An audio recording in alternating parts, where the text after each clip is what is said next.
My wife, Sarah, shouted. "Sort it out on your own," as she revved the engine and sped off, leaving me stranded in a gas station lot in Billings, Montana, 200 miles from our home in Denver. Her sisters, Emily and Rachel, cackled in the back seat as if it were the greatest comedy they'd ever witnessed. "My name's Mike, I'm 34, and I work in construction for Peak Pulse Builders." Sarah and I had been married for 8 years. We'd driven up for her cousin's wedding, meant to be a weekend escape, just the four of us in her car, sharing fuel costs and hotel rooms. The whole trip up, something felt off. Sarah kept exchanging glances with her sisters through the rearview mirror, whispering things when they thought I wasn't paying attention. When I asked what was up, she'd flash a grin and say, "Nothing, honey, just sibling talk." I should have trusted my instincts. We'd pulled over for gas about an hour from Billings. I went inside to grab a coffee and use the bathroom. When I came back out, they were already in the car, engine humming. Sarah lowered the window, her face sporting a strange smirk. "Get in, Sarah," I said, approaching the passenger side. "Actually," she replied, "we've been talking and we think you need to work on standing on your own 2 feet." "What's that supposed to mean?" Emily leaned forward from the back. "You're always so needy, Mike," trailing Sarah like a lost dog. "We figured this would be good for you," Rachel added. "A little challenge." I stood there, clutching what I thought were car keys, but they were just my house keys. My pickup was back in Denver, sitting in our driveway. "This isn't funny," I said. "Whatever game this is, stop it." Sarah's grin widened. "It's not a game, it's a joke. You're always so uptight, Mike. Loosen up and handle it," she yelled, then floored the accelerator. I watched the car's taillights vanish down Highway 2, left alone with my wallet, phone, and the dawning reality that my wife and her sisters had ditched me in the middle of nowhere. The October breeze sliced through my coat and I could smell snow on the way. I called Sarah's phone, straight to voicemail. I tried Emily's, same thing. Rachel had blocked me months ago after some petty spat I couldn't even recall. That's when I knew this wasn't a prank that'd wrap up in an hour. This was something deeper, something that revealed exactly what my wife and her sisters thought of me. I walked back into the gas station and asked the cashier how much a bus ticket to Denver would cost. "No buses come through here," he said. "Greyhound stops in Billings, though, about 40 miles east."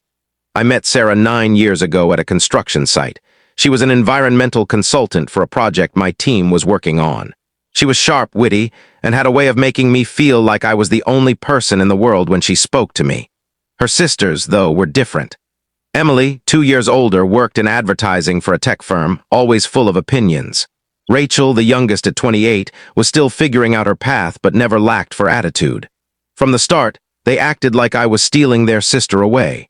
Family dinners were filled with private jokes I couldn't follow. Trips where they'd plan activities without checking if I wanted in. Little things that piled up over time. "They're just protective," Sarah would say when I mentioned it. "They'll come around." But they never did. If anything, it got worse after we got married. Emily started commenting that I was holding Sarah back from exploring the world or taking risks. Rachel would scoff whenever I offered to fix something, like a flat tire or a leaky faucet. "Not everything needs a guy to fix it," she'd say. I began noticing other signs. Sarah was always texting when we were together, always with her sisters.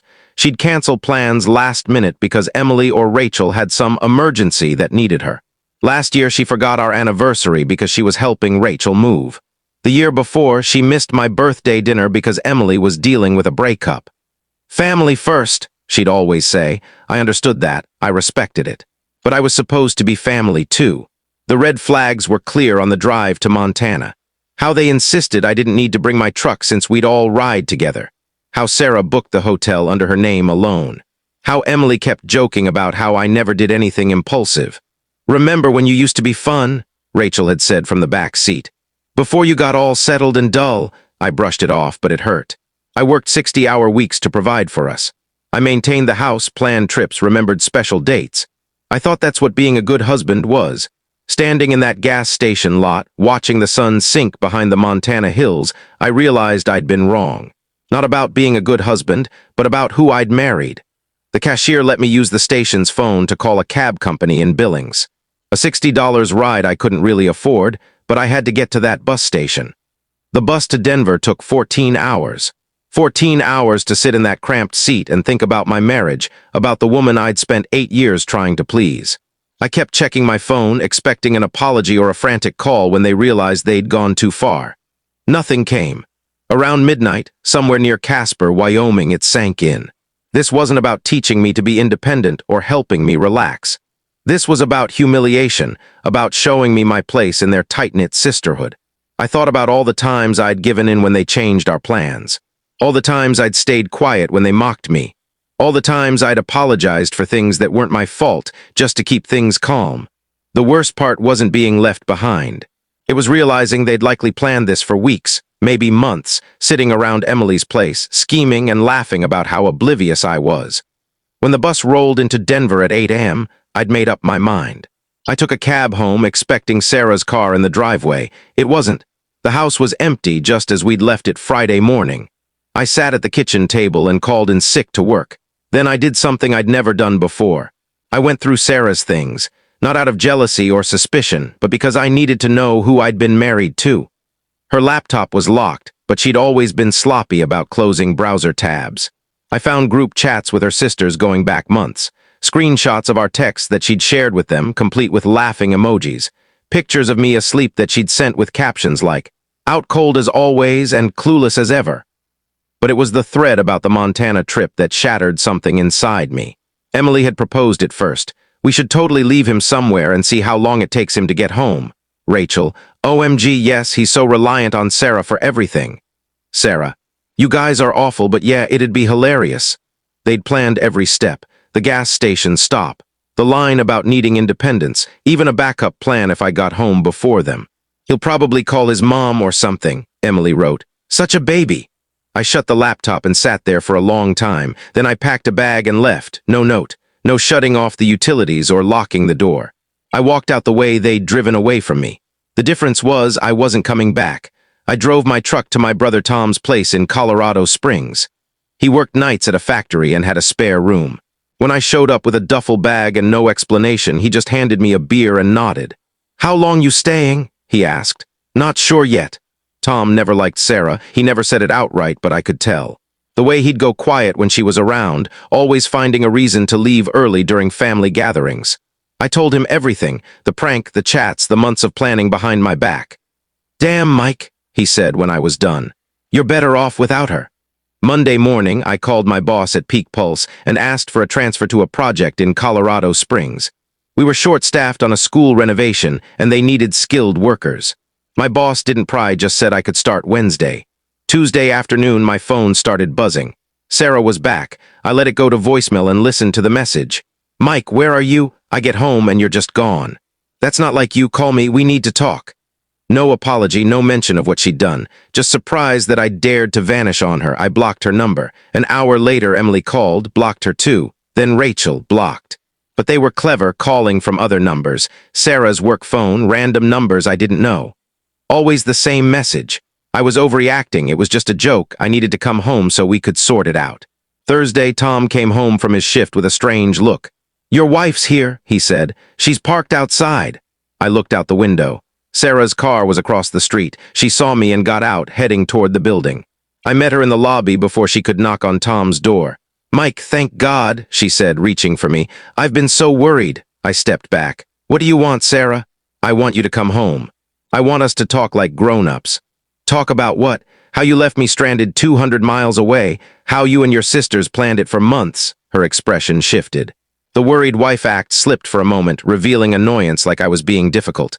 "It was a joke, Mike. You're acting like we broke the law. You abandoned me. You laughed about it. You planned it for months. Because you needed it," she said, and there it was, the real reason. "You're so needy, so attached. We thought if you had to solve something on your own for once, you'd grow up a bit." The lobby was silent except for the hum of fluorescent lights. I looked at the woman I'd been married to for 8 years and realized I didn't know her at all. "I'm not coming home," I said. "Don't be absurd. You can't just vanish because your feelings got hurt. Watch me." I turned and walked to the elevator.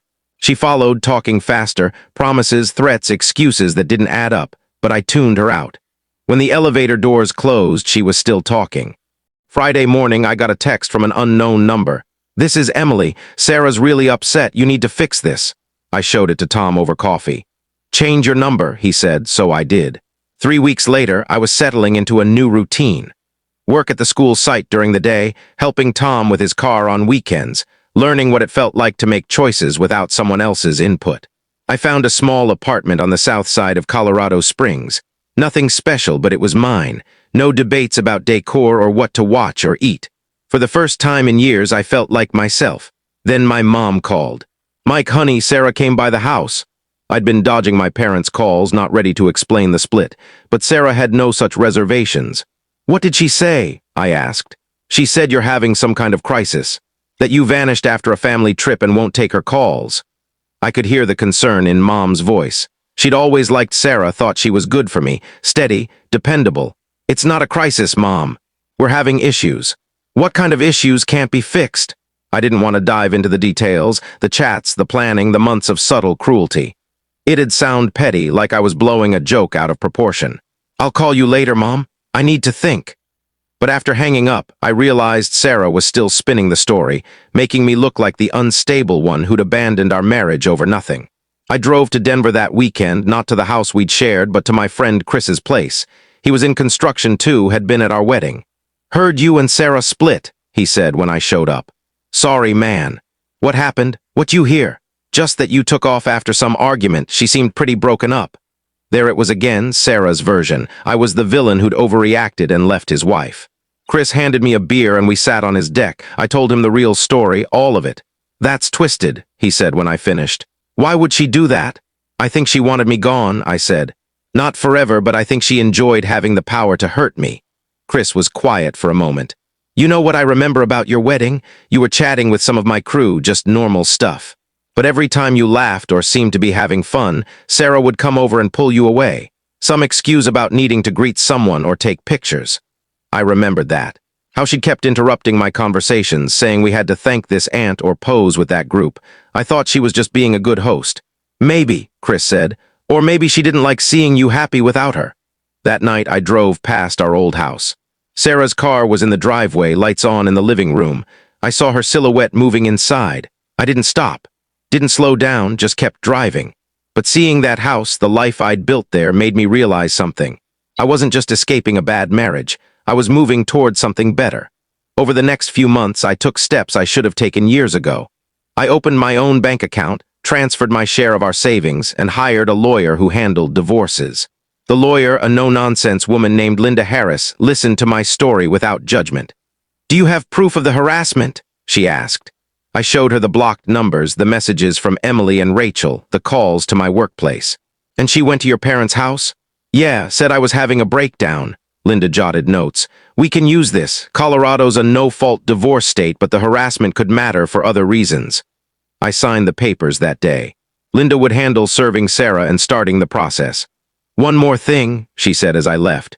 "Don't respond to any contact attempts. No calls, texts, or visits. Anything you say could be used to make you look erratic or spiteful."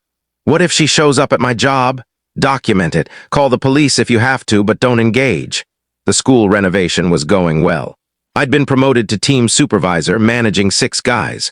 The work was steady, the pay was solid, and no one cared about my personal life as long as I showed up and worked hard. I started night classes at the local college. Business administration, something I'd always wanted to explore but never had time for with Sarah and her sisters constantly demanding attention. For the first time in years, I had room to breathe, to figure out what I wanted instead of reacting to others' expectations. 2 months after filing for divorce, Tom called me at work. "Your lawyer needs to talk. Says it's urgent." I met Linda at her office that afternoon. She had a stack of papers and a pleased expression. "Your wife's been active," she said. "She got her own lawyer and they're claiming abandonment. Says you left without notice and refused counseling." "Abandonment?